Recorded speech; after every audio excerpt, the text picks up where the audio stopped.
everybody, Scott here from the Jostens Service Station. Well, as we head into, or maybe you're already enjoying, a much needed summer break, let's do one more fill up this year for the month of May.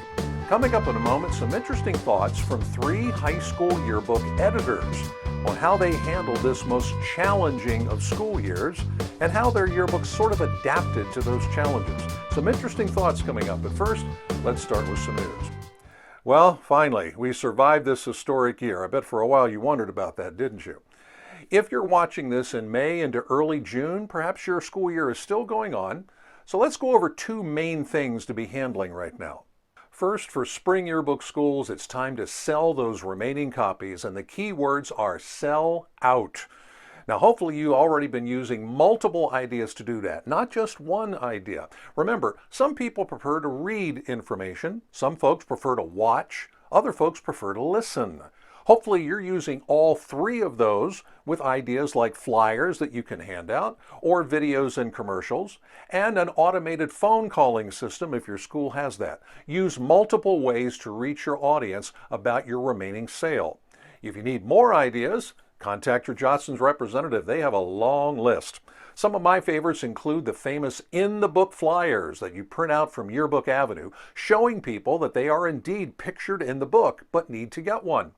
And also there's the fun countdown sale. The idea is to count down the number of books left, let everybody know that, and watch the frenzy begin as that number starts to go down. And for everybody in your group, grab your mobile device. Let's do a mass texting campaign. What you do, figure out who hasn't bought a book yet, divide up the names, then if you have the information, take one evening and all at the same time text those people to let them know about your remaining book sale. Finally, show the merchandise. Do not let your yearbook be a secret. Pick 2 or 3 of your best spreads of the book and show them off to let people know the hard work you've done. You can do this in posters or do it digitally. Social media would be a terrific place to show out some of your hard work. And finally, for summer and fall delivery schools, of course, the big key, hit your final deadline. That is crucial.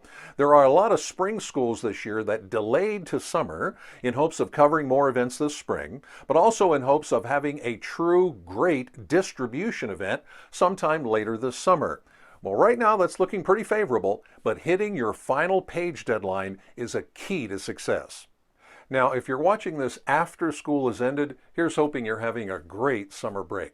But think about this, some early yearbook prep work now could mean a lot less work in the fall when the new school year starts, and that means summer workshops. Once again this year, Jostens has a great selection of both online and some physical workshops depending on where you are.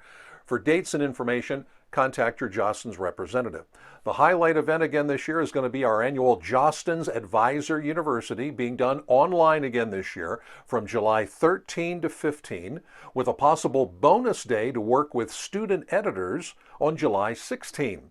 This event brings together some of the top experts and top yearbook advisors from all over the country. For veterans or rookies, this is a terrific event not to be missed. Go online, register today, and then get ready for your best ever yearbook effort come next year. Well, as we wrap up our 3rd season of the report, we're going to do something we've never done before. On many occasions, we've talked to yearbook advisors and top yearbook experts, but we've never interviewed yearbook students to get their reactions about how they dealt with the most difficult school year ever. Recently, we talked with 3 top yearbook students from Pennsylvania on how their groups handled 2021. My name is Caroline Spar. I'm a junior at Danville Area Senior High School. My name is Caitlin Brookie, and I'm a senior at Belmont Area High School. My name's Jocelyn. I go to Altoona. I'm a senior. This year's theme is Picture This. So we used a lot of photography in our book, which has been hard because we haven't been in school. So we had to pretty much throw traditional spreads in the trash and start from scratch. And so a lot of our spreads are stuff that we wouldn't have room for before because a lot of our sports have been moved around or canceled or changed. So we have a lot more interaction with students this year than we would get to versus other years, because it's not just athletes, it's not just music, and it's not just the arts program, it's everybody. Our theme this year is coming together as one.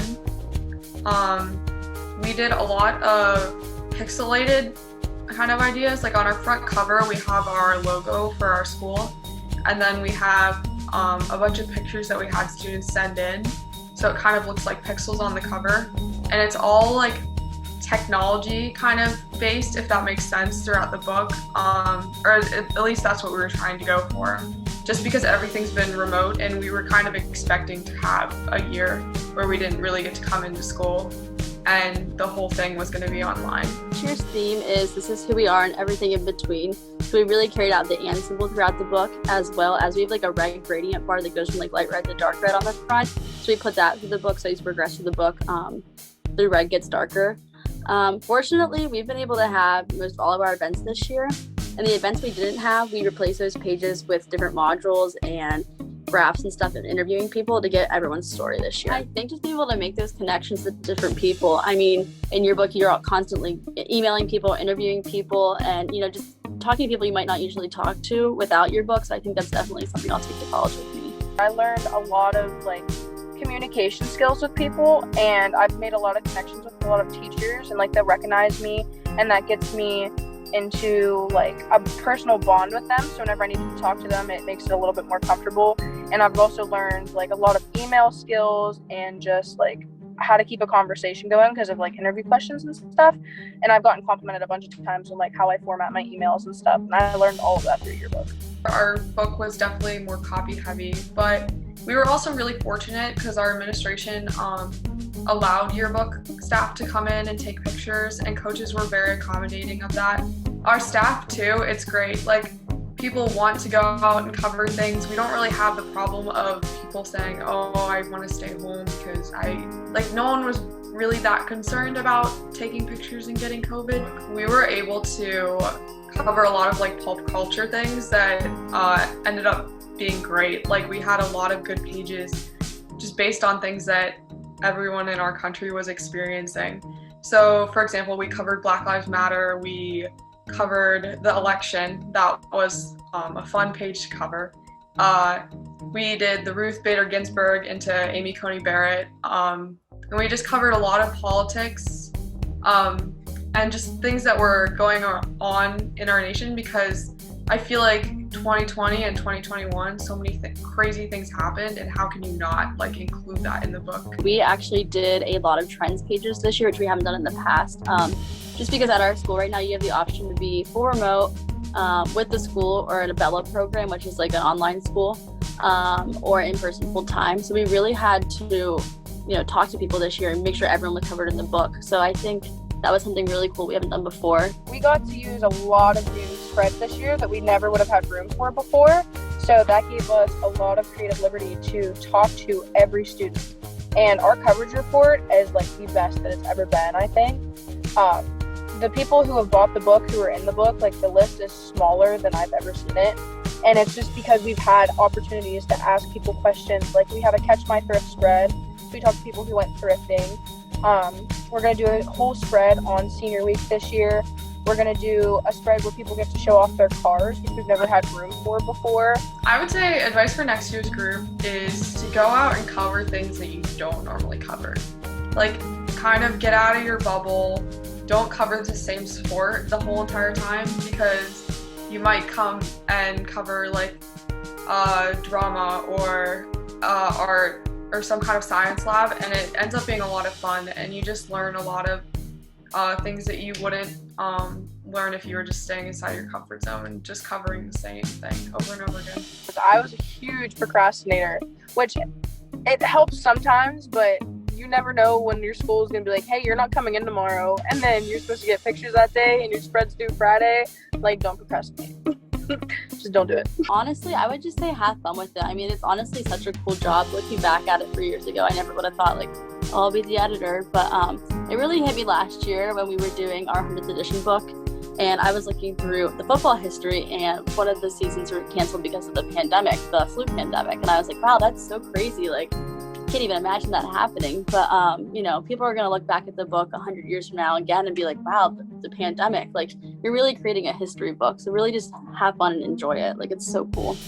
Many thanks to Jocelyn, Caroline, and Caitlin for taking some time out of their schedule to share some of their interesting stories about this most challenging school year. All three of their books did a terrific job of telling the stories of the year. Now we'll see what next year's groups do.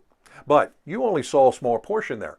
To hear the entire 50-minute interview with the girls with more reactions and also maybe advice for other yearbook staffers, check out our podcast at the address shown on the screen. And be sure to follow our Yearbooking Report podcast so you never miss an episode.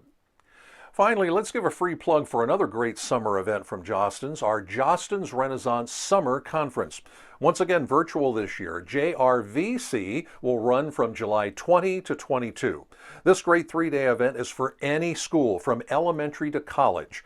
After the rough year we've had, how do we bounce back to improve student and staff morale, climate and culture at your school, and just overall education?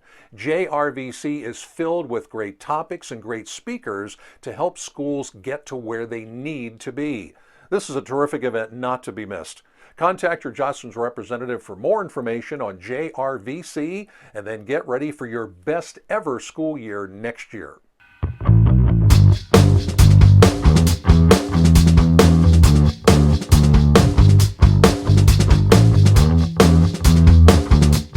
Well, if it's summer, we're glad you're watching. But seriously, take some downtime for yourself. Go have some fun with your family. After this rough year, we all deserve to have some fun again.